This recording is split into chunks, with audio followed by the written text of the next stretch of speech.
Good evening. On agenda tonight, we have an exclusive story. How, for the first time, the Ministry of Home Affairs, while giving out data about people killed in communal violence, gave a religion-wise breakup. That happened at the NIC meeting. It has literally raked up a storm. While some say it's against secular credentials of our country, others say it's just data. Why should we hide it? Our audience today is divided as well. But first, the pundits to give us the newsmakers' point of view. On the show today, we have somebody totally opposing it. India's Home Secretary, just retired, R.K. Singh. He says this sets a dangerous trend. But supporting this move are two people here joining us. We have K.K. Daruwala. He's a member of the National Minorities Commission and MP, AIMM MP from Hyderabad. We have Asaduddin Owaisi. We'll be going to our pundits in just a bit. But first, let's take a look at the story. Exclusive story filed by Sudhir Ranjan Sen about how this data has become public and why it has become so controversial. Does the religion of those who lived here make any difference? Or what was the religion of those who died in communal riots matter? Apparently, for the government, it does. In a meeting to discuss the rising incidence of communal violence in the National Integration Council, the Union Home Minister released this unprecedented religion-based data. The number of Hindus and Muslims killed in communal clashes and the amount of property each community lost in communal violence in the last few months.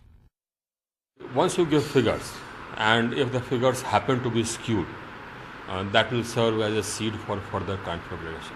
In government, you don't do anything community-wise. You don't identify communities. That is the essence of a secular government. The BJP, which was indirectly targeted by several leaders for polarizing and playing communal politics, was quick to react. It doesn't augur well for those who are speaking highly of communal harmony. Only yesterday we had a meet of the National Integration Council wanting to highlight the need for all of us to play a positive role in getting communal harmony. The government, however, defends its decision. It says religion-wise data was released to counter rumors. Also, it says religion-wise data will show that all communities suffer equally in communal violence. But some officials maintain that it is setting a worrying trend. Will identifying the dead and the injured as Hindus or Muslims or releasing data as to which community lost more property in communal clashes counter rumors? And if so, just how? Whatever be the end, the decision is controversial and is open to allegations that it is motivated by politics. With Ketki Angre in New Delhi, Sudhir Ranjan Sen for NDTV.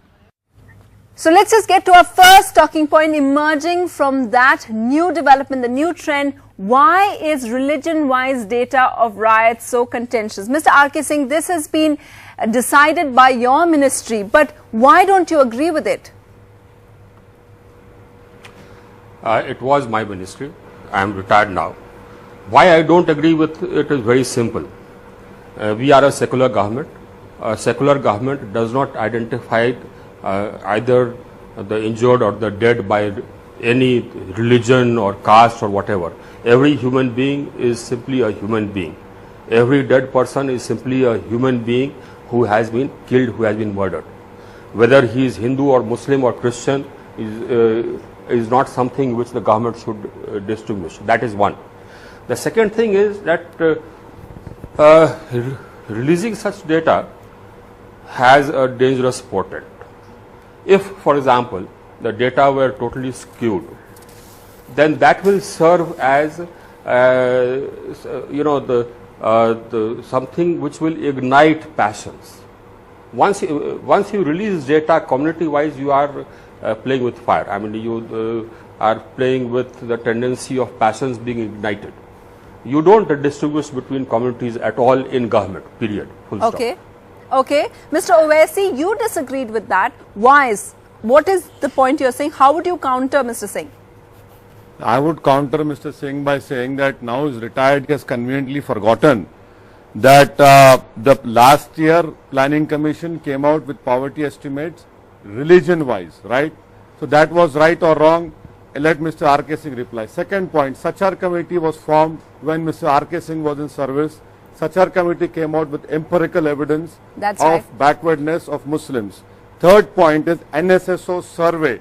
Yesterday Indian Express reported that 22% of Muslims only cross the age of 40.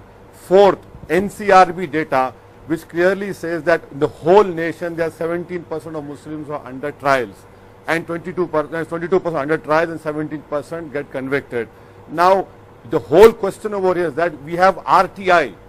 RTI, if you file an application, you have to give. And the last and major point is that you have RSS, which always creates a boogie that Muslim appeasement, vote bank politics. Now when figures come out, let the people of India form their opinion that who is being oppressed, what are the actual facts, because end of the day there's a demand from major section. Let me complete. There's a demand that the government should bring in a legislation to control communal violence. It is the RSS which says no, you are doing appeasement. That is why this data is very important. You cannot stop data. You require empirical evidence to form your policies, to make legislation, and also to ensure that the RSS or the right-wing people don't create this bogey of Muslim appeasement and unite Hindus for their electoral gains. Mr. Singh, respond to that also, because these are the same arguments which are being given by MHA as well, because they say rumors, you have to quell rumors only with the help of solid, substantial data and truth. Why are you saying that could be harmful? May I answer? You see, when you have people in government or people in the parliament thinking in terms of religion in a secular country, I think it's a very bad portent indeed. A poor person is a poor person whether he is a Hindu or a Muslim or a Christian or a Jain or a Buddhist, and every poor person is equal. I mean, whether it's education, an uneducated person, if he is a Muslim, if he is a Hindu, if he is a Jain, he is one uneducated person. Now that is how a secular government thinks or should think, and that is how people in government and people in parliament think or should think. Those people who think in terms of a person's religion and who sort of talk in terms of person's religions are actually talking communal language.